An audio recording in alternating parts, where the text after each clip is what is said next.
ये तुम्हारा कमरा है। इस कमरे में तुम्हारी किताबें, तुम्हारा बेड, यहाँ पर आप ध्यान भी करते हैं, यहाँ पर आप खुद से बातें भी करते हैं, यहाँ पर आप रोज टेस्ट देकर और रोज वापस आते हैं। यूपीएससी की प्रिपरेशन एक इंफॉर्मेशन का गेम नहीं है कि हम सब कुछ पढ़ लेते हैं, ये भी वो भी सब कुछ। ये एक रिटेंशन का गेम है। किताब के सामने 18 घंटे, 12 घंटे, 8 घंटे पढ़ाई करने से कुछ नहीं होगा जब तक हमें इसमें से प्रोडक्टिविटी नहीं आई। आपका पॉइंट अभी यहां पर है, आप अभी एंग्शियस हैं, आपको अभी डायलेमा हो रहा है। सारे सीरियस स्टूडेंट्स इस फेज से गुजरते। हनुमान बनिए, हल्क बनिए। मैं आपका मेंटोर बनने के लिए रेडी हूं। मेरा काम ही यही है कि आपके अंदर से आपका हनुमान, आपके अंदर से आपका हल्क निकाल के रखूं ताकि आप कॉन्फिडेंस हो और यूपीएससी के एग्जाम में आप क्रैक कर सकें। तो एक टेस्ट करके देखते हैं ज्योग्राफी के सेक्शन से मैक्सिमम क्वेश्चन कहां आते हैं। वीडियो को पॉज करो और सोचो। 3 महीने बचे हैं यूपीएससी प्रीलिम्स के एग्जामिनेशन को। 90 दिनों में क्या इसको क्रैक करके मेंस लिखा जा सकता है कि नहीं। अब इस सिचुएशन में यूपीएससी मार्केट में बहुत सारे कोर्सेज लॉन्च होंगे।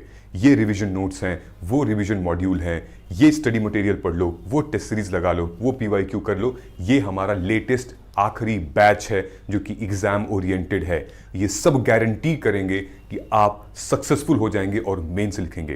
लेकिन ये पूरा आधा सच है और आधा झूठ है। लेकिन आपको कैसे पता चलेगा ये सच ये झूठ? ये आपको खुद के अंदर में झांकना पड़ेगा। कैसे झांकना पड़ेगा?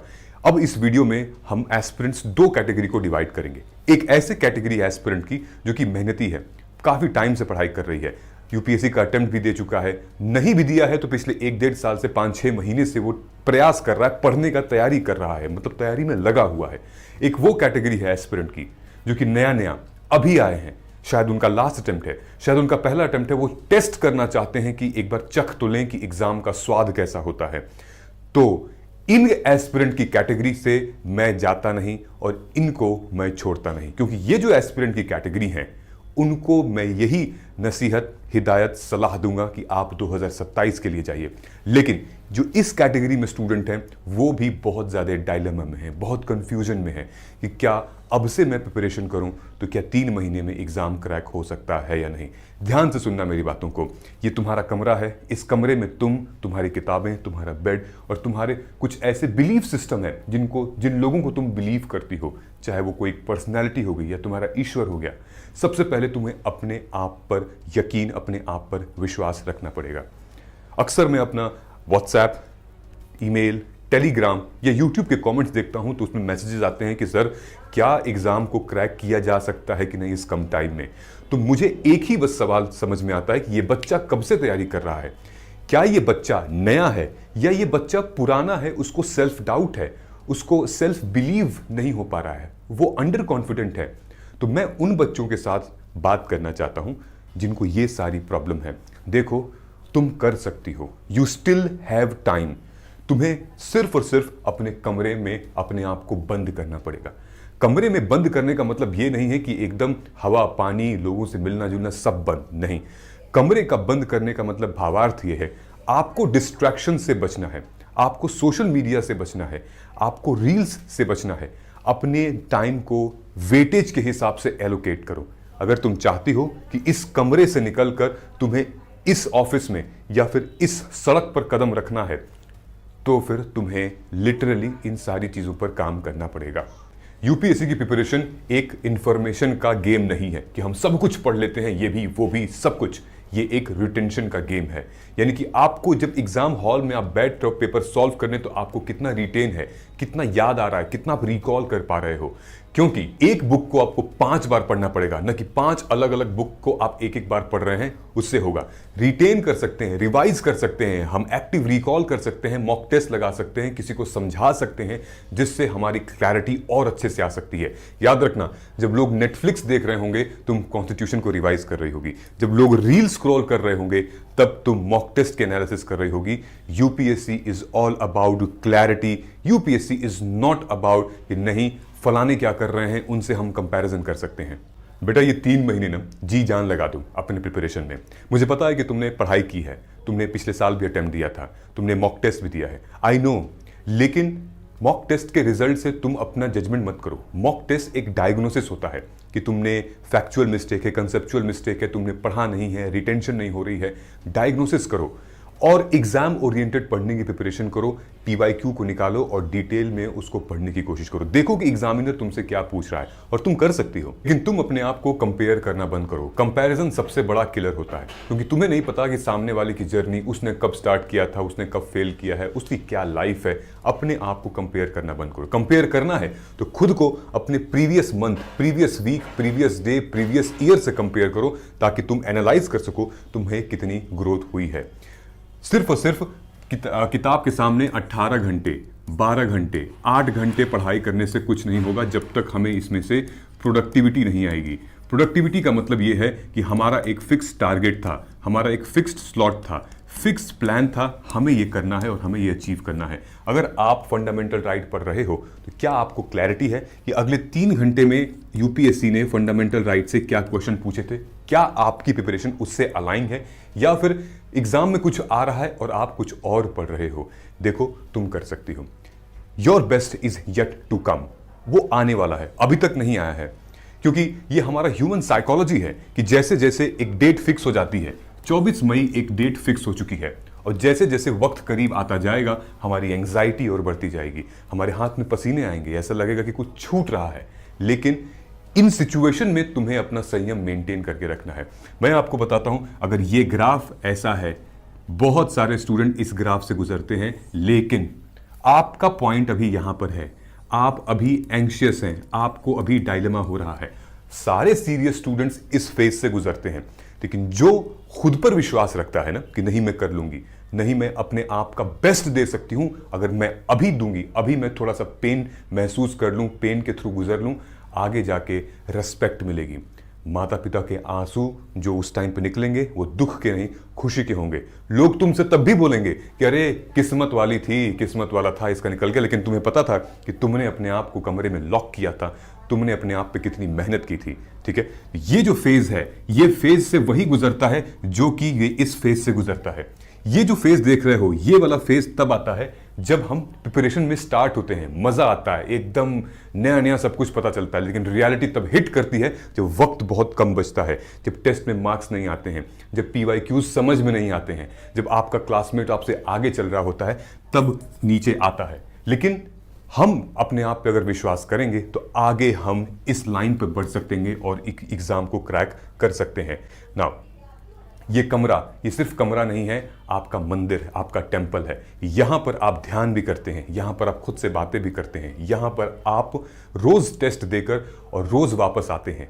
ये सिर्फ एक कमरा नहीं है दोस्तों, ये वो एक मशीन है, ये वो एक मंत्र है जहां से आप तय करेंगे एक ऑफिसर बनने की क्वालिटी, एक डीएम बनने की क्वालिटी, एक आईपीएस बनने की क्वालिटी, या फिर जिस भी सर्विस प्रेफरेंस में आप जाना चाहते हैं। इसको आपको नीट एंड क्लीन रखना है, टेबल को नीट एंड क्लीन रखना है, क्लैरिटी के साथ, और सुबह जो भी टाइम टेबल है आपका उसको फिक्स्ड, बिना नेगोशिएशन के साथ, बिल्कुल क्लियरली बैठ के इसको करना पड़ेगा। क्यों मैं कह रहा हूं इन सारी चीजों को आपसे? कुछ ऐसे टॉपर्स हैं जो कि बहुत प्रेरित कर देते हैं, जैसे आईएएस परी बिश्नोई की कहानी है। इन्होंने खुद बताया है कि मैं रातों रात आईएएस नहीं बन गई हूं, मैंने बहुत त्याग किया है, बहुत सेक्रीफाइस किया है। मैं भी आपकी तरह फेल हुई हूं, मैं भी आपकी तरह सेल्फ डाउट से गुजरी हूं, मैं भी आपकी तरह रूटीन को ब्रेक किया है, मेरा भी वेट गेन हुआ था, मेरा भी मेंटल हेल्थ डिस्टर्ब हो गया था, लेकिन मैंने अपने इस विश्वास को तोड़ा नहीं। मुझे कभी कभी लगता भी था कि ये सारी प्रिपरेशन पॉइंटलेस है, मुझे फेलियर मिल रहा है, मैं क्या करूं, मेरे पास कोई और ऑप्शन नहीं दिख रहा है। लेकिन सिर्फ और सिर्फ मैंने फोकस किया अपने एग्जाम पे, अपने आप पर, और डिस्ट्रैक्शंस को हटाया। इन्होंने जहां साफ साफ लिखा है, इन्होंने कंफर्ट की जगह डिसिप्लिन को चुना, इन्होंने एक्सक्यूज की जगह कंसिस्टेंसी को चुना, और इन्होंने कहा कि मुझे ऐसी वैसी जिंदगी में जीना पसंद नहीं है, मैं बड़ा सोचूंगी, बड़ा करूंगी, लेकिन उसके लिए बड़ी मेहनत लगेगी, बड़े सेक्रीफाइस लगेंगे, and yet she has made it. हमें अपने आप से पूछना पड़ेगा, क्या हम अंडर कॉन्फिडेंट हैं, क्या हम अंडर प्रेशर में हैं, या फिर हम कॉन्फिडेंट हैं और हमारा प्रेशर कुछ नहीं बिगाड़ पा रही है। ये सिचुएशन कब आती है? जब हमें क्लियर नहीं होता है, जब हम बहुत एंग्जाइटी में होते हैं, जब हमें अपना पाथ, आगे का डायरेक्शन नहीं पता होता है, हम करने क्या वाले हैं, इसको कैसे किया जाए। ये सारी चीजें आपको अंडर कॉन्फिडेंट और कहीं ना कहीं आपको सेल्फ डाउट में लेकर आती हैं।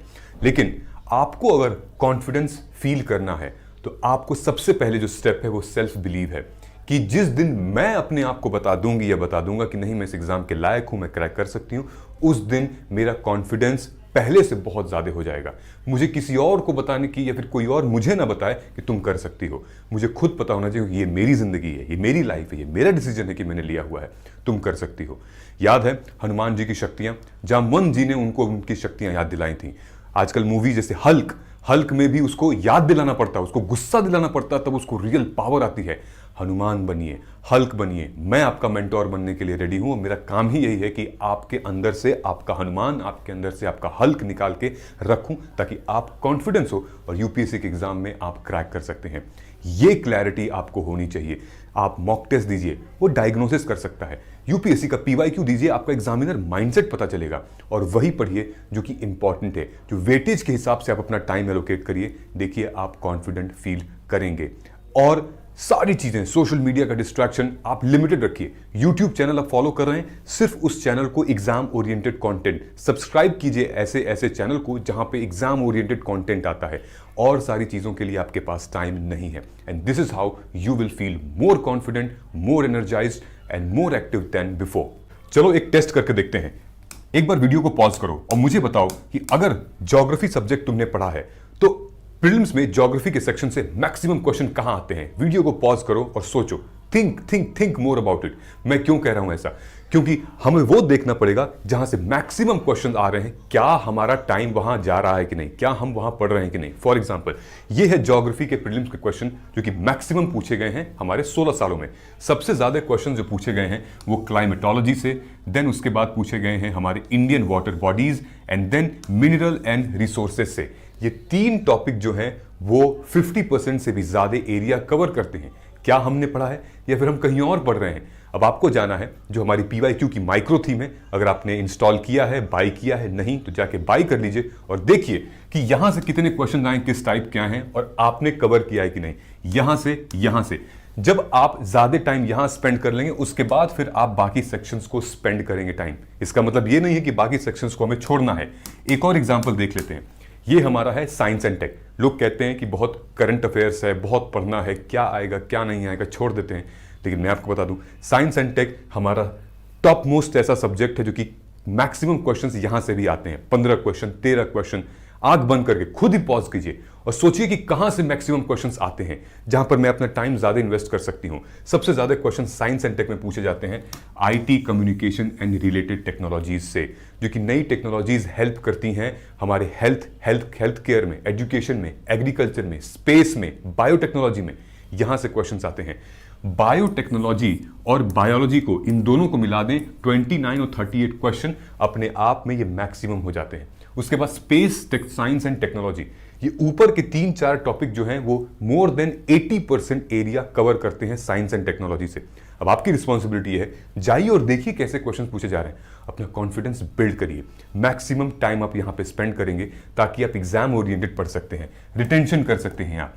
इसीलिए हमने ये सिर्फ और सिर्फ उन स्टूडेंट्स के लिए ये बैच मैंने इंट्रोड्यूस किया है। ये लास्ट रिवीजन बैच है जो कि 23 फरवरी को हम लॉन्च कर रहे हैं। ओनली फॉर दोज स्टूडेंट्स जो कि यूपीएससी की तैयारी कर रहे हैं, रिपीटर हैं, जो कि पहले भी अटेम्प्ट दे चुके हैं, और अगर आप पहला अटेम्प्ट भी दे रहे हैं तो एटलीस्ट आपने सब कुछ पढ़ लिया है। हमें सिर्फ और सिर्फ क्वेश्चंस को प्रैक्टिस करने हैं, रिवीजन करनी है, मॉक टेस्ट। इस बैच में हम एक अकाउंटेबिलिटी लेकर आ रहे हैं जहां पर आपको डेली का एक शेड्यूल है। उस शेड्यूल में हम प्रॉपर आपको टेस्ट सीरीज के थ्रू कंसेप्ट की क्लैरिटी करवा रहे हैं। ये कोई भी फेक प्रॉमिस नहीं है। मैं आपसे ये नहीं कह रहा हूं कि नहीं 100% गारंटी है, लेकिन मैं ये कह रहा हूं कि अगर आप इन सारे टाइम टेबल को अच्छे से डेली शेड्यूल के साथ कर रहे हैं, वो कॉन्फिडेंस बिल्ड होगा, वो प्रेशर रिलीज होगा, आपको क्लैरिटी मिलेगी। इसमें एक बैच हम लोग इंट्रोड्यूस कर रहे हैं जिसका नाम है पीजीपी प्लैटिनम। ये पीजीपी प्लैटिनम क्या है? ये ऑफलाइन मेंटोरशिप बैच है। यानी कि हमारा सेंटर राजेंद्र नगर में अब खुलने वाला है, जहां पर आप मुझसे ऑफलाइन आके 1-to-1 मेंटोरशिप सेशन ले सकते हैं। और इसके लिए ये टाइम टेबल आप देख सकते हैं। इस टाइम टेबल में खास क्या है? इस टाइम टेबल में खास ये है कि इन्वायरमेंट इकोलॉजी 23 ऑफ फेब से ये बैच स्टार्ट हो रहा है। उसके बाद पूरा लगभग हम लोग 19 अप्रैल को इसको फिनिश कर रहे हैं। इसमें सीसैट होगा, इसमें PYQ बेस्ड लेक्चर्स होंगे और कंसेप्ट्स की क्लैरिटी होगी, टेस्ट सीरीज होंगी और टेस्ट की डिस्कशंस भी होंगी इसमें। साथ ही साथ हम पूरे साल का करंट अफेयर भी रिवाइज करवाएंगे विथ मॉक टेस्ट। सो आपको इन चीजों से ये अगर आपके रिक्वायरमेंट में फिट बैठती है तो come and join the programme. I am here for you. आपको टेंशन नहीं लेनी है। वो कहते हैं ना कि जब एक तरफ कुआं और दूसरी तरफ खाई है तब याद रखना आपका एक बड़ा भाई है। Don't worry about it, you will be there, I will be there, our teachers and mentors will be there to help you. Let us get started और इसको क्रैक करने की पूरी कोशिश करते हैं। इस पूरे के पूरे प्रोग्राम में आपको सिर्फ एक कोड यूज करना है जिसका नाम है PGP2026 to get the maximum discount. 2-3 अलग अलग प्रोग्राम सेम चीज के लिए। ये है हमारा मार्ग प्रीलिम्स जो कि मेंटोरशिप नहीं है, उसमें बाकी सब कुछ है। ये हमारा मार्ग प्रीलिम्स प्लस है जिसमें मेरी मेंटोरशिप ऑनलाइन है। और फिर जो प्लैटिनम है वो है हमारा मार्ग प्रीलिम्स प्लैटिनम जहां पर ऑफलाइन मेंटोरशिप है। और उसमें एनरोल करने के लिए आपको नीचे दिए हुए नंबर पे कॉल करना है ताकि हमारी टीम आपसे कनेक्ट करेगी। ये इतनी इंफॉर्मेशन मैं आपसे बताना चाहता हूं। देखो, जागो, तुम कर सकती हो। अगर तुम्हें लगता है कि नहीं ये बैच तुम्हारे लिए नहीं बना है, मत करो, तुम किसी और जगह जाओ, सेल्फ स्टडी करो, लेकिन तुम जागो। अभी भी तुम कर सकते हो और तुम्हारे पास वो क्लैरिटी है, तुम्हारे पास वो विजन है। देखो, ये एग्जाम कोई छोटा मोटा एग्जाम नहीं है, ये दुनिया का, इंडिया का सबसे टॉप मोस्ट पोजीशन पर है, तो मेहनत भी उतनी ही करनी पड़ेगी। आप सोच के देखिए कि आप किस सर्कल से किस सर्कल में जा रहे हैं। विच मीन्स कि अगर मैं बात करूं, आप एकदम सामान्य घर से आते हैं, सामान्य परिवार से अगर आप आते हैं, ठीक है, ये हैं वो टॉप 1%, ये वो टॉप 1% हैं जो कि बिजनेसमैन, बड़े बिजनेसमैन, ब्यूरोक्रेट्स, पॉलिटिशियंस। ये आप इस सर्किल में हो, इसमें भी नहीं हो ना इसमें हो, आप एग्जाम क्रैक करके डायरेक्टली यहां पहुंच जाओगे इंडिया के टॉप मोस्ट ब्यूरोक्रेसी में। तो इतना आसान तो नहीं है ना। मेहनत तो करनी पड़ेगी, लगना तो पड़ेगा और ये खुद से आएगा, है ना। कहते हैं ना कि किसी चीज को शिद्दत से चाहो तो उसको मिलाने में पूरी कायनात, पूरी दुनिया आप साजिश करने लगती है आपको उससे मिलाने में। मिलते हैं हम लोग अगले वीडियो में, लेकिन फिर भी मैं कहूंगा तुम कर सकते हो। उठो, जागो हनुमान, कर सकते हो।